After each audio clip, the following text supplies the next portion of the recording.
Last video में बेटे हमने मोनोसेक्राइड की क्लासिफिकेशन को स्टार्ट किया था।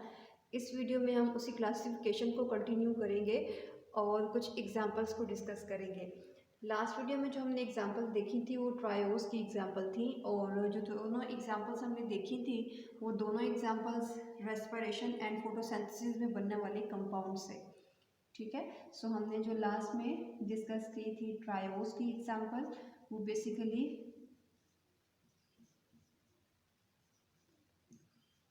रेस्पिरेशन एंड फोटोसिंथेसिस में बनने वाले कंपाउंड से जो हमने एग्जांपल देखी थी।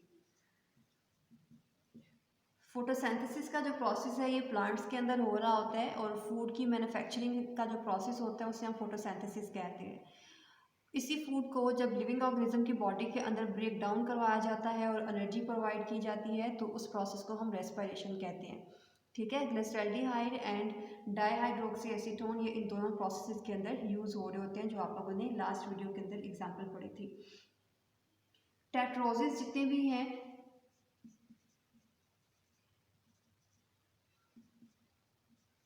इनका नंबर नेचर में बहुत कम होता है और ये रेयर होते हैं। वाइल सबसे कॉमन जो मोनोसेक्राइड्स हैं वो पेंटोसिस हैं और हेक्सोसिस हैं।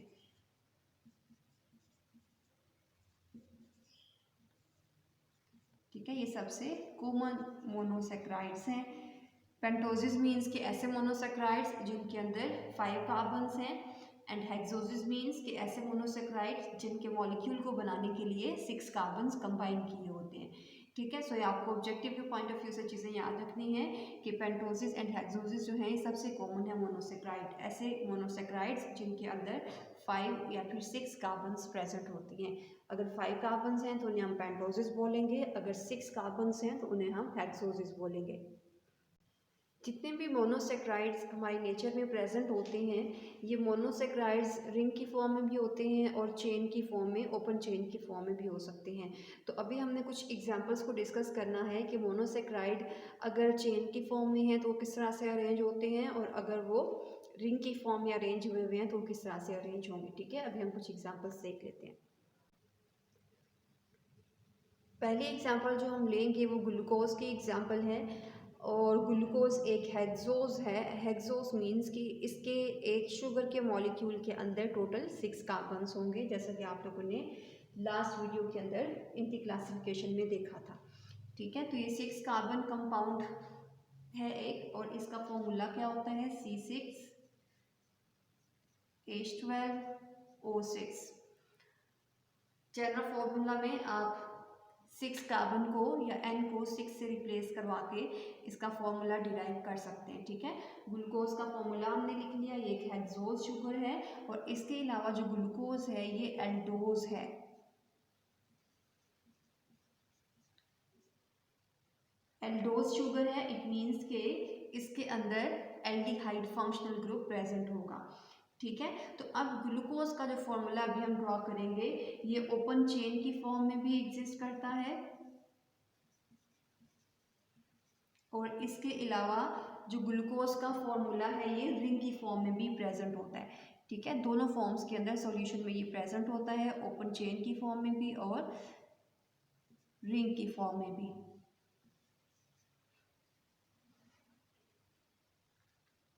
पहले हम ओपन चेन ड्रॉ करेंगे, और ओपन चेन ड्रॉ करने के बाद फिर हम देखेंगे कि किस तरह से हम इसको रिंग में कन्वर्ट करेंगे। बिकॉज इसके अंदर 6 कार्बन्स हैं तो पहले हम 6 कार्बन्स को इस तरह से लिख लेते हैं। ठीक है, ये हमने 6 कार्बन की एक चेन बना ली। अब हम इसके साइडों पे इसकी वैलेंसी को सेटिस्फाई करवाना है और हाइड्रोक्सिल ग्रुप्स को अटैच करवाना है। बिकॉज हमने बोला कि ग्लूकोज एक एल्डोज शुगर है, और एल्डोज शुगर के टर्मिनल पे हमने एक एल्डिहाइड फंक्शनल ग्रुप अटैच करवाना है। और प्रीवियस वीडियो में आप लोगों ने देखा कि जो एल्डिहाइड फंक्शनल ग्रुप है वो हमेशा आप टर्मिनल्स पे अटैच करवाते हो। टर्मिनल मीन्स के सबसे लास्ट वाले जो कार्बन हैं उनके साथ अटैच करवा सकते हो। टर्मिनल कार्बन्स के इनर साइड पे जितने भी कार्बन्स हैं उनके साथ आप एल्डिहाइड ग्रुप को अटैच नहीं करवाएंगे, बिकॉज जो कार्बन है उसकी वैलेंसी जो है वो सेटिस्फाई नहीं रहती है। ठीक है। तो एल्डोज शुगर बिकॉज हमने यहाँ पे मेंशन किया ग्लूकोज है, तो हम इसके साथ एल्डिहाइड ग्रुप को अटैच करवाएंगे और एल्डिहाइड ग्रुप को हमने टर्मिनल पे अटैच करवाना है। तो हम इस टर्मिनल पे एक फंक्शनल ग्रुप ये वाला अटैच हमने करवा दिया।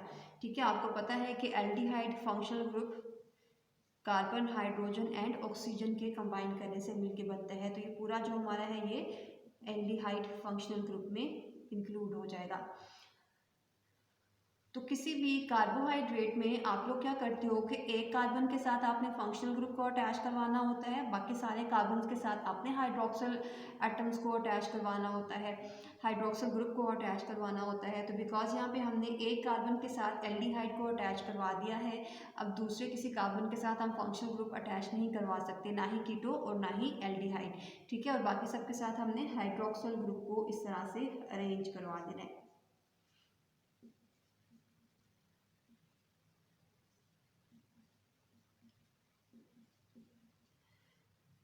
लास्ट वीडियो में मैंने आपको बताया था कि कार्बन की वैलेंसी 4 होती है। इट मीन्स कि वो 4 बॉन्ड्स बनाती है सो डैट वो एक्स्ट्रा 4 कार्बन्स के साथ या एक्स्ट्रा 4 किसी भी और डिफरेंट एटम्स के साथ कंबाइन करके अपनी वैलेंसी को सेटिस्फाई कर सके। ठीक है, बिकॉज कार्बन के आउटर मोस्ट शेल में 4 इलेक्ट्रॉन्स होते हैं, उससे या तो 2 इलेक्ट्रॉन्स को डोनेट करना होता है या फिर 4 इलेक्ट्रॉन्स को गेन करना होता है सो डैट वो ऑक्टेट या फिर डुप्लेट रूल के थ्रू खुद को सेटिस्फाई करवा ले। तो बिकॉज कार्बन जो है वो किसी भी और एटम के साथ खुद की शेयरिंग करती है और 4 इलेक्ट्रॉन्स को शेयर करती है और आउटर मोस्ट शेल में, वैलेंस शेल में 8 इलेक्ट्रॉन्स कंप्लीट करने के बाद खुद को सेटिस्फाई कराती है। तो अब यहाँ पे कार्बन एटम का हमने फर्स्ट वाला जो कार्बन है इसके हम देखें तो 4 बॉन्ड्स बने हुए हैं, उसकी वैलेंसी सेटिस्फाई है। सेकेंड कार्बन के साथ 1, 2 एंड 3, तो इसकी वैलेंसी को सेटिस्फाई करवाने के लिए हाइड्रोजन अटैच करवा दिया। सिमिलरली यहाँ पे भी एक बॉन्ड मिसिंग है, हाइड्रोजन के साथ कार्बन शेयर करेगा खुद को और ऑक्टेट रूल के थ्रू खुद को स्टेबल करेगा। ठीक है, सो यहाँ पे टोटल हमने कितने कार्बन्स लिखे, 1, 2, 3, 4, 5 एंड 6 कार्बन्स कंटेनिंग हमने एक एल्डोज शुगर ड्रॉ की है और ये एल्डोज शुगर का नेम क्या है, ग्लूकोज।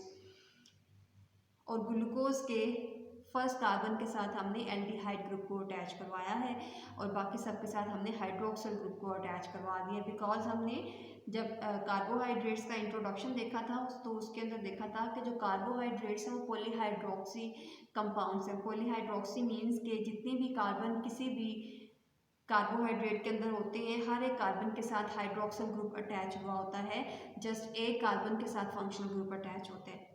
ठीक है, इसलिए बहुत ज़्यादा हाइड्रोक्सल ग्रुप की प्रेजेंस की वजह से हम किसी भी कार्बोहाइड्रेट को कहते हैं कि ये पॉलीहाइड्रोक्सी है। पॉलीहाइड्रोक्सी एल्डिहाइड्स आपने कहा था, या पॉलीहाइड्रोक्सी कीटोन्स कहा था। पॉलीहाइड्रोक्सी एल्डिहाइड कब कहा था, जब उस कार्बन कंटेनिंग चेन के साथ एल्डिहाइड फंक्शनल ग्रुप अटैच था। और कीटो शुगर्स कब कहा था, जब उसके साथ कीटोन फंक्शनल ग्रुप अटैच था। ठीक है, ये जो स्ट्रक्चर हमने ड्रॉ किया है ग्लूकोज का, ये ग्लूकोज की ओपन चेन स्ट्रक्चर है। बिकॉज हमने ऊपर देखा हुआ है कि ओपन चेन एंड जो रिंग है ये दोनों इंटरकन्वर्टेबल हैं, दोनों फॉर्म्स में ग्लूकोज किसी भी सॉल्यूशन के अंदर प्रेजेंट होता है। तो अब हम देखेंगे कि ये वाली जो स्ट्रेट चेन है, जो ओपन चेन है, ये किस तरह से रिंग की चेन में रिंग की फॉर्म में कन्वर्ट हो जाएगी। ठीक है, तो उसको अब देख लेते हैं और फिर उसके बाद हम दूसरी एग्जाम्पल। तो जब हमने इस ओपन चेन को रिंग की फॉर्म में कन्वर्ट करना है, तो ओपन चेन को रिंग की फॉर्म में कन्वर्ट करने के लिए carbon number 1 and carbon number 5 के दरमियान रिएक्शन होगा। कार्बन नंबर 5 के साथ जो हाइड्रोक्सल ग्रुप अटैच है, इसके ऑक्सीजन के ऊपर आपको पता है नेगेटिव चार्ज होता है और इसके हाइड्रोजन पे पॉजिटिव चार्ज होता है।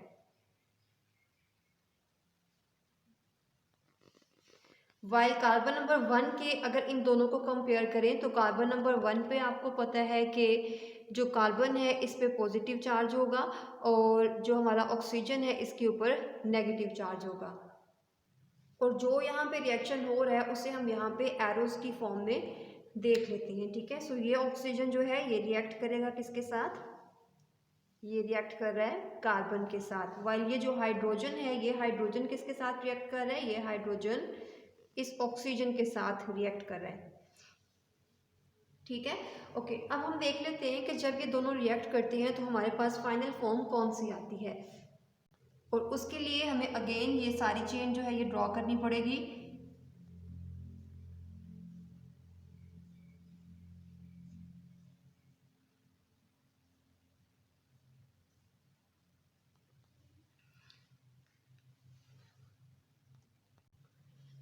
हमने बोला कि ये वाला जो हाइड्रोजन है इस ऑक्सीजन के साथ रिएक्ट करेगा, और रिएक्ट करने के बाद वो रिएक्शन अभी मैं नहीं बता रही हूँ, बाकी इंशाल्लाह फिर डिटेल जो है वो हम ये सारे मैक्रोमोलिक्यूल्स के एक ओवरव्यू लेने के बाद उनकी डिटेल को डिस्कस करेंगे।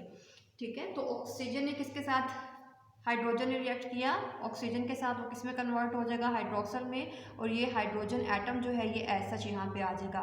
कार्बन नंबर 2 पे कोई भी रिएक्शन नहीं हुआ, वो हम एज सच यहाँ पे लिख देते हैं, और हाइड्रोजन को इस साइड पे।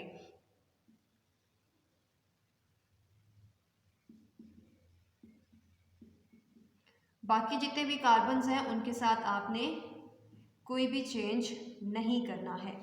ठीक है, तो ये हाइड्रोजन और बाकी हम इसको भी लिख देते हैं।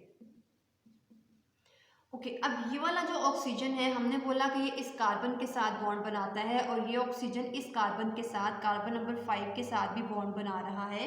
तो ये जो वाला ऑक्सीजन है बेसिकली कार्बन नंबर 5 को एंड कार्बन नंबर 1 को कंबाइन करवाने के लिए यूज़ करवाया जाता है। ठीक है, तो कार्बन नंबर 1 में एंड कार्बन नंबर 5 में जो रिएक्शन होगा फिर वो यहाँ पे आपको रिंग की फॉर्म में मिलेगा। एंड ग्लूकोज की जो रिंग हमारे पास आएगी वो रिंग ड्रॉ करने के लिए हमने किस तरह से इसको हमें ये हेल्प करेगी स्ट्रेट चेन, कि आपने राइट साइड पे जितने भी hydroxyl group and hydrogen atoms लिखे हुए हैं वो रिंग के आपने डाउनवर्ड साइड पे लिखने हैं, और जो आपको राइट साइड पे नज़र आ रहे हैं हम यहाँ पे लिख लेते हैं साथ। ये वाले जितने भी आपको नज़र आ रहे हैं hydroxyl group, hydrogen and hydroxyl group, जिसे मैंने अनसर्कल किया हुआ है, ये हमारी राइट साइड है चेन की, और चेन की राइट साइड पे जितने भी हमने अनसर्कल किए हैं जब आप रिंग की फॉर्म में ड्रॉ करोगे तो इसे आपने रिंग की डाउनवर्ड साइड पे लिखना है। वाइल ये जो आपने लेफ्ट साइड पे ड्रॉ किए हुए हैं हाइड्रोजन हाइड्रोक्सल एंड बाकी सारे, ये सारे आपने ये आपके लेफ्ट साइड पे हैं, और लेफ्ट साइड पे जितने भी होंगे उन्हें आपने रिंग की अपर साइड पे लिखना है। अब इसको हम इरेज कर देते हैं, और इरेज करने के बाद ये जो स्ट्रेट चेन है इसे हम कन्वर्ट करवा लेते हैं अपनी रिंग की फॉर्म में, और रिंग की फॉर्म में कन्वर्ट करवाना है तो उसमें आपको रिंग का ध्यान रखना है कि रिंग आपने 6 कॉर्नर ड्रॉ करनी है। अभी मैं ड्रॉ करती हूँ तो ये आपको क्लियर हो जाएगा। ये जो oxygen atom carbon number 1 and carbon number 5 को कंबाइन करवा रहा है, ये आपने रिंग के एक कॉर्नर पे इस तरह से रखना है, और बाकी जितने भी कॉर्नर्स हैं उन कॉर्नर्स पे आपने कार्बन एटम्स को शो करना है।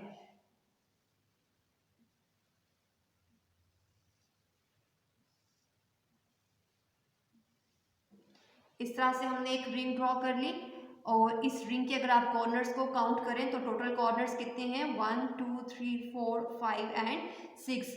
तो यहाँ पे आप कार्बन नंबर 1 को अटैच करवाओगे, यहाँ पे कार्बन नंबर 2 को अटैच करवाना है, यहाँ पे carbon number 3, carbon number 4, carbon number 5, और यहाँ पे ये जो कार्बन नंबर 6 हमारा ये आपको नीचे नज़र आ रहा है, ये रिंग की आउटर साइड पे एक आर्म की फॉर्म में इस तरह से प्रेजेंट होगा।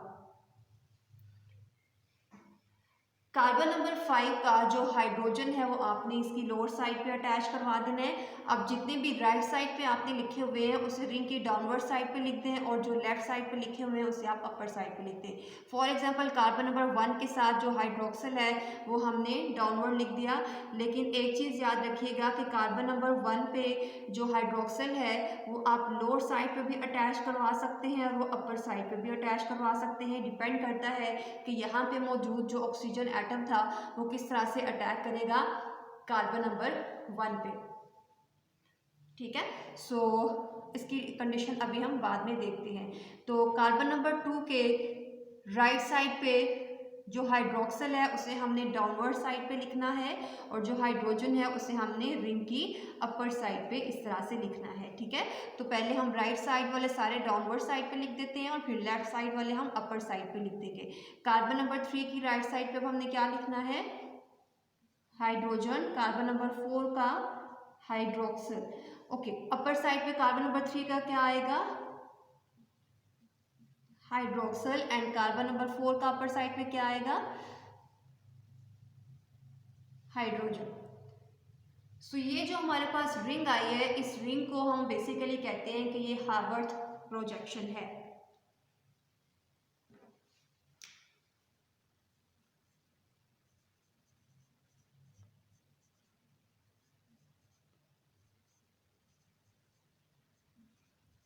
वाइल जो स्ट्रेट चेन में हमने स्ट्रक्चर ड्रॉ किया हुआ है, इस स्ट्रेट चेन को जो हमने पहले ड्रॉ किया था, यहाँ पे तो हमने रिएक्शन शो किया हुआ है, तो स्ट्रेट चेन का जो रिएक्शन होता है या जो स्ट्रक्चर होता है उसे हम कहते हैं ये फिशर प्रोजेक्शन है।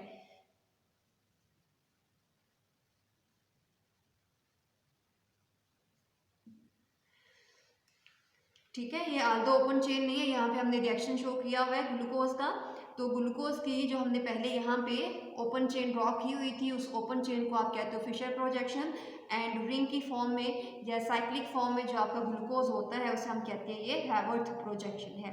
ठीक है, और इस वाले अगर आप नोट करें तो यहाँ पे रिएक्शन कौन से दो कार्बन एटम्स के दरमियान हो रहा है, carbon number 1 and carbon number 5 के दरमियान ये रिएक्शन हो रहा होता है, जो कि ऑक्सीजन एटम कार्बन नंबर 5 का शेयर किया जाता है दोनों एटम्स के दरमियान, और दोनों को कंबाइन करवा के इस तरह से साइक्लिक फॉर्म में कन्वर्ट कर देता है। ओके, अब ये जो साइक्लिक स्ट्रक्चर आपके पास ग्लूकोज का आया है, अगर आप इसके कॉर्नर्स को काउंट करें तो कॉर्नर्स आपको टोटल इसके 6 नजर आ रहे हैं। तो कोई भी ऐसी रिंग जिसको आप जब ड्रॉ करते हो साइक्लिक फॉर्म में कार्बोहाइड्रेट्स को और आपको 6 कॉर्नर्स मिलते हैं, तो ऐसी रिंग को आप कहते हैं ये पायरानोज रिंग है। ठीक है, 6 कॉर्नर जो रिंग होती है उसे हम कहते हैं ये पायरानोज रिंग है। वह ऐसी रिंग जिसके 5 कॉर्नर्स होते हैं, जिसके एग्जांपल्स हम आगे देखेंगे। 5 कॉर्नर्स रिंग को हम कहते हैं कि ये फ्यूरानोज रिंग्स हैं। इसकी एग्जांपल्स आगे हमने डिस्कस करनी है। ओके, ये जो हमने साइक्लिक फॉर्म ग्लूकोज की ड्रॉ की है, इस साइक्लिक फॉर्म में आपको डिफरेंट इसके नेम्स नजर आते हैं, और वो डिफरेंट नेम्स क्या होते हैं वो हम डिस्कस कर लेते हैं अभी। इस ग्लूकोज के साथ समटाइम्स आपको लिखा हुआ नजर आता है कि ये डी ग्लूकोज है या फिर ये एल ग्लूकोज है।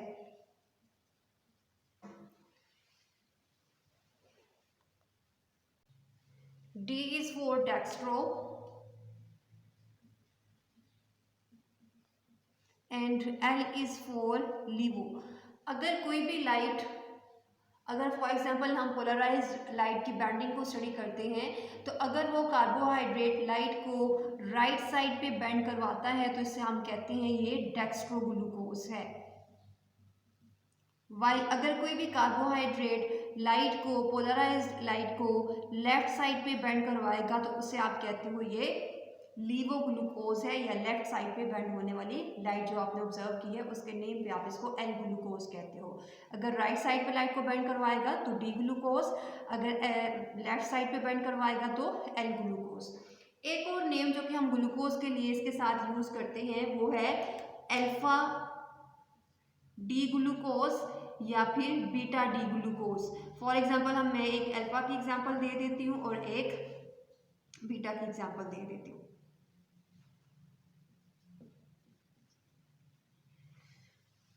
Okay, so alpha D glucose and beta D glucose, इन दोनों का मीनिंग क्या है? दोनों में ही डी आपको नजर आ रहा है, इट मीन्स के लाइट को राइट साइड पे बेंड करवाएंगे, लेकिन यहाँ पे आपने अल्फा क्यों यूज किया है और यहाँ पे बीटा क्यों यूज किया है? अगर किसी भी मोनोसेक्राइड के first carbon and fifth carbon पे हाइड्रोक्सिल ग्रुप की पोजीशन सेम होगी, सेम मीन्स कि अगर इस साइड पे डाउनवर्ड है तो फिफ्थ कार्बन के साथ भी डाउनवर्ड होना चाहिए, अगर फिफ्थ कार्बन पे हमारा अपर साइड पे है तो फर्स्ट कार्बन पे भी अपर होना चाहिए। तो अगर हम कह रहे हैं कि दोनों की पोजीशन जो है वो ऑपोजिट है, carbon number 1 and carbon number 5 पे जो हाइड्रोक्सिल ग्रुप्स अटैच हुए हुए हैं, इन दोनों की जो पोजीशन है अगर वो ऑपोजिट है, एक लोअर साइड पे है और एक अपर साइड पे है। यहाँ पे आप देख सकते हो कि कार्बन नंबर 1 के साथ जो हाइड्रोक्सिल है वो लोअर साइड पे अटैच हुआ हुआ है और कार्बन नंबर 5 के साथ जो चेन अटैच है एक आर्म की फॉर्म में 6 कार्बन है बेसिकली ये, तो ये हमारा अपर साइड पे अटैच हुआ हुआ है। उस कंडीशन में आप कहते हो कि ये अल्फा डी ग्लूकोज है या जस्ट अल्फा ग्लूकोज है। अगर किसी भी कार्बोहाइड्रेट में दोनों हाइड्रोक्सिल ग्रुप की पोजीशन सेम हो जाएगी, सेम मीन्स कि अगर हाइड्रोक्सिल ग्रुप यहाँ से मैं रिमूव करवा के अपर साइड पे लिख दूं और लोअर साइड पे हाइड्रोजन अटैच हो, तो उस केस में यहाँ पे कार्बन नंबर 1 के साथ भी हाइड्रोक्सिल अपर साइड पे है रिंग के, और यहाँ पे कार्बन नंबर 5 के साथ जो आर्म अटैच है उसका भी हाइड्रोक्सिल ग्रुप जो है वो रिंग के अपर साइड पे है, लोअर साइड पे नहीं है। तो इस कंडीशन में जब हाइड्रोक्सिल ग्रुप फर्स्ट कार्बन का और फिफ्थ कार्बन का दोनों सेम कंडीशन में या सेम पोजीशन पे होंगे तो उसे आप कहते हो ये बीटा ग्लूकोज है।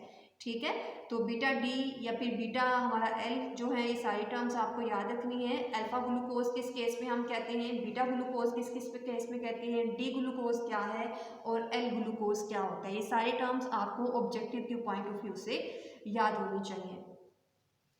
ठीक है, एक और चीज़ जो हमने यहाँ पे इस शुगर को ड्रॉ किया हुआ है, समटाइम्स हम एक टर्म यूज़ करते हैं कि ये जो शुगर्स हैं ये रिड्यूसिंग शुगर्स हैं।